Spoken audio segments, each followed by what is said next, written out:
interest in doing that. She, after 3 of her PhD thesis, is all about research settings, to the extent that she flew to India to hang out in a neonatal intensive care unit there. Something that we feel very strongly about. Maybe not specifically. What you said about that?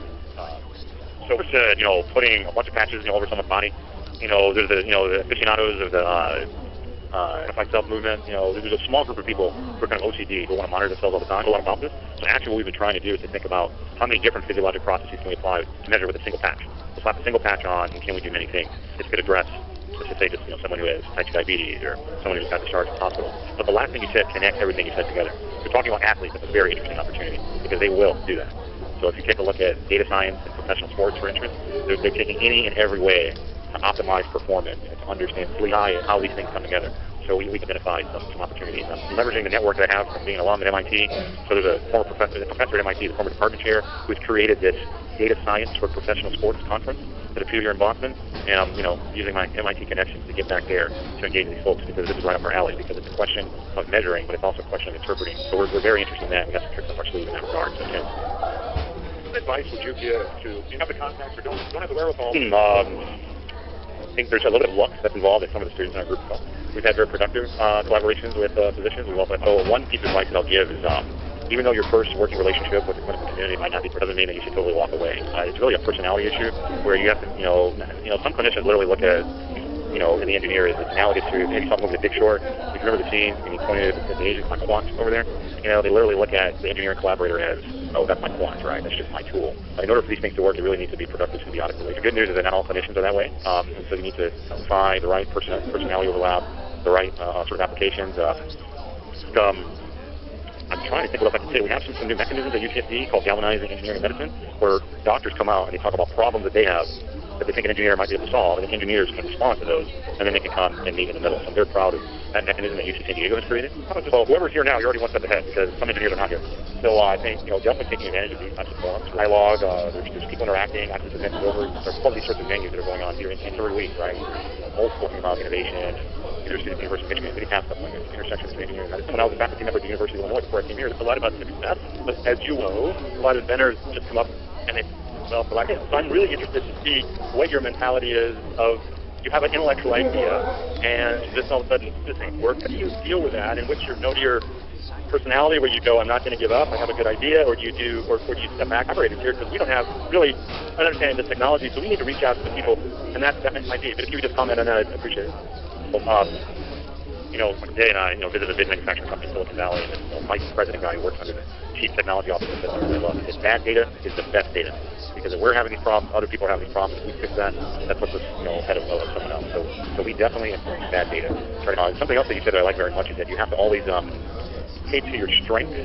Or bring the right people around you in order to get to the strength. Very tricky. So my grad students, they know my personality better than I do sometimes. I would love to have them help me answer this, but just thinking in our experiences, some of the challenges that we've encountered, definitely trying to have the right collaborators around us, right? So we have these different, that's definitely something we try to do from the beginning. And so, for example, Phil started off as a PhD student in biology in another lab, and I realized that in order for us to really get this to work, we Phil with us. So I begged him to come and postdoc in our lab. Even though the intersection of what Phil knows and what I know, in day one was literally the empty set.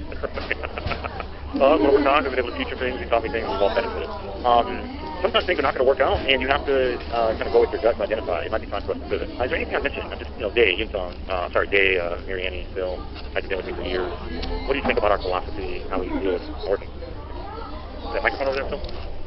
So many times in a row, maybe it's discouraging. You have to have an honest assessment of, no enough sports, it's not, but you build up kind of like everything works, but you try a lot of things right as you can, like you said it. And, as Phil was speaking, something else that came to my mind about how I like to think. I like to have a portfolio, kind of like your stock portfolio. I like to have a portfolio of projects going on in the lab. Starting out with projects that we know are relatively low risk. It's just a matter of effort putting into it, and we know we're going to reach an outcome. Other things that are moderate challenge, and other things that are literally blue sky. So, for example, when I was an assistant professor at the University of Illinois, I was primarily doing these brain-computer interfaces, operating an area I knew well, but trying to miniaturize the technology and make it a flexible patch. That was a moonshot. So it started off as that was our high-risk, high-reward project. And then lo and behold, it worked. So then it got roped into let's improve it. And that's the next thing I did is I made the project with Phil and Marianne on controlling genes with light. We made that the moonshot project. So part of our framework is to have a portfolio of things, some of which, are low risk and other things that are high risk, and we adapt accordingly. That kind of speaks to the level of collaboration that puts us at an advantage for us to think when we can bring in somebody else. I was kind of a spectator and said, I don't know, I think you guys have tunnel vision. You need to change things. We're taking the mentality that I myself cannot do everything. Right? I'm a smart person, but I can't cover it all. Do you think that I can protect us in our project? what can I say? It sounds like the perfect collaborator, and I think a great deal of Todd's success is due to his outlook and how to partner with others and how to utilize everybody's talents to do it. At this point, I want to invite everyone to join us outside for a little reception that we have, and thank Todd very much for being the inaugural speaker of this series. Please give him a big round of applause to start. And really, we should be thanking the students and the postdocs because they do all the work. Please stick around and also tell your friends and colleagues, investors, whoever, about this series, which will happen on the third Tuesday of every month at 4 p.m. We look forward to seeing you and your friends here again. Please stick around and hang out, talk to people, meet people, and thank you very much for coming. I appreciate it. Head of project, Dr. John B. and Captain B. McCurk of the Arthur C. Clarke Interactive Artworks have been exhibited. Ladies and gentlemen, colleagues all, good afternoon, and welcome to the third biannual conference of the Academy of Neuroscience and Architecture held at the autumn solstice. I'm most grateful that these two world-renowned institutions afford us the use of their space for this assemblage. I'm a professor and Dean Emeritus at the School of Architecture and Design, and I am the current president of ANFA. They will be meeting all day in the space at Cal IT2 for your first sessions. There will be a break from 3:30 to 4, reconvening and wrapping things up at 6, at which time there will be tours of the campus before that. Per our accepted system, my term is sandwiched between two esteemed neuroscientists, past President Thomas Albright and Vice President Dr. Steve Hendrickson. Having the privilege of serving on the board of directors since the outset of ANFA, I am still in awe of my scientist colleagues and what they continue to table. Unhappy only that I am far from the start of my career in architecture. I often think how wonderful it will be to employ this emerging information in the design process, the actualization of the built environment that goes well beyond sticks and bricks.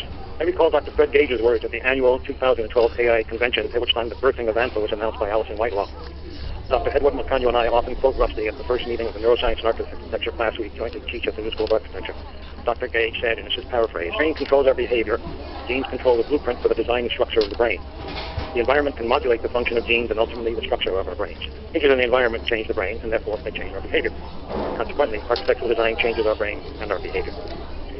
Art, in a chapter of Mind and Architecture headed by Sarah Robinson and Johanna Plasma, wrote, there was little knowledge available so far, but momentum is gathering for a promising field. 12 years from that beginning, ANFA with a small but dedicated group of architects, neuroscientists, and others have accomplished much, but the future holds more than it did then.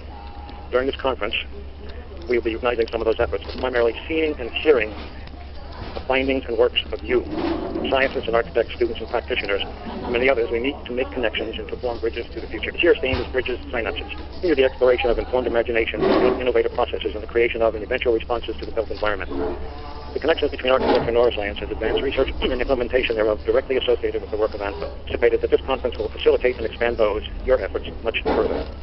Conference attendees and presenters will convene to share and to learn, to foster existing and create new relationships, and together become the genesis of new ideas to stimulate investment in this growing knowledge-based creativity.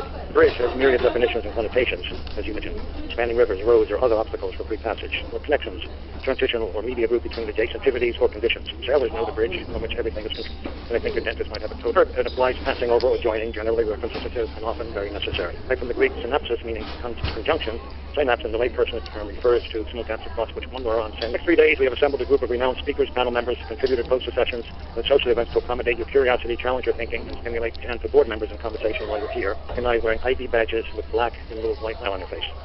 Today, our first day together focuses on the immediate present and of accelerating human imagination, the work of the finalists of the ANFA student competition, part of the enormous effort by one individual to bring healthcare in a remote community of Yontalo.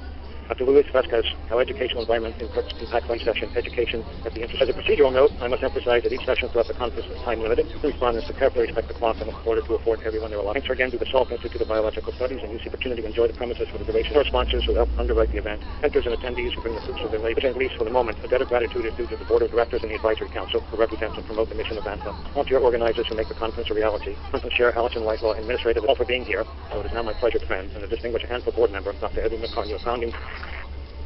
Also in the late thoughts along with the philosophy. Let me use them. Interested in many fields, and I don't know if I think construction and goals and more. That he visions for looking at the ways of improving the appearance and blaming it on that because now they don't have people to work in the. Therefore, more land is being sold.